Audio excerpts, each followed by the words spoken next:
રાજકોટમાં ભાજપ નેતાની દબંગાઈ સામે આવી। રાજકોટ મહાનગરપાલિકામાં ફરજ બજાવતા મહાનગરપાલિકાના ફરજ પરના કર્મચારીને ભાજપના અગ્રણી નેતા ગિરીશ પરમારે જાહેરમાં જ ધમકી આપી હોવાનો વિડીયો સોશિયલ મીડિયા પર વાયરલ થઈ રહેલો છે। અને આ વિડીયોમાં ભાજપ નેતા ગિરીશ પરમાર મનપાના કર્મચારીને કહે છે કે અમે તારા બાપ છીએ, અમે તારા દાદા પણ છીએ। આ ઘટનાને પગલે કોર્પોરેશનના કર્મચારીઓમાં ભારે રોષ જોવા મળી રહ્યો છે અને રાજકીય વર્તુળોમાં પણ આ મુદ્દો ભારે ચર્ચાનો વિષય બન્યો।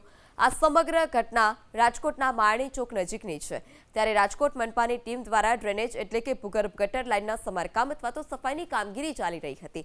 આરએમસીના કર્મચારીઓ પોતાની નિયમિત સરકારી ફરજ બજાવી રહ્યા હતા। તે જ દરમિયાન જિલ્લા ભાજપના આગેવાન ગિરીશ પરમારે કોઈ કારણસર અચાનક ત્યાં આવી પહોંચ્યા તેમજ ત્યાં હાજર કર્મચારી સાથે ઉગ્ર બોલાચાલી પણ શરૂ કરી દીધી અને પોતાની સત્તાનો દુરુપયોગ કરી કર્મચારી પર દબાણ લાવવાનો પણ પ્રયાસ કર્યો। મને ખબર હોય કોને મારે ફોન કરવાનો એમ કહેવા માંગુ ઓળખે એમને હું કોઈને ના ઓળખું હોય, મારે મારા કામથી મતલબ હોય। તું સમજી લે અમે તારા બાપુજી છીએ એટલે તને બાપુજીની વાત ના કરો તમે, બાપુજી કોઈ નથી મારો, મારા બાપ સિવાય મારો કોઈ દાદા હોત છીએ દાદા સમજી લે હોય, ઈ બરોબર વાત છે। તું કારો દાદાએ ના કે આપણને, સમજ્યા તમે? મારે કોઈને કેવું નથી, મારે કોઈને કેવું નથી। નોકરી કરવા કેવડો હોય તો જા નોકરી ઘર ભેગી કોઈ ના કરી કે ભાઈ અમે કે મફતમાં નોકરી નહીં કરતા।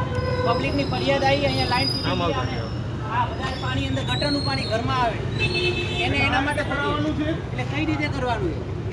આ તૂટી અંડરગ્રાઉન્ડ અહીંયા આગ લાગે તો તારે ફાયર બ્રિગેડને જાણ કરવાની તારી જવાબદારી નથી। ફાયર બ્રિગેડની વાત જ ના આવે આમાં, પણ શું ફાયર બ્રિગેડની વાત જ નથી અહીંયા। ગેસની લાઈન તૂટી, ગેસ વાળી લાઈન બંધ કરી દીધી, પૂરું થઈ ગયું। અરે સાહેબ ગેસની લાઈન અરે ભાઈ 1 કલાકથી આ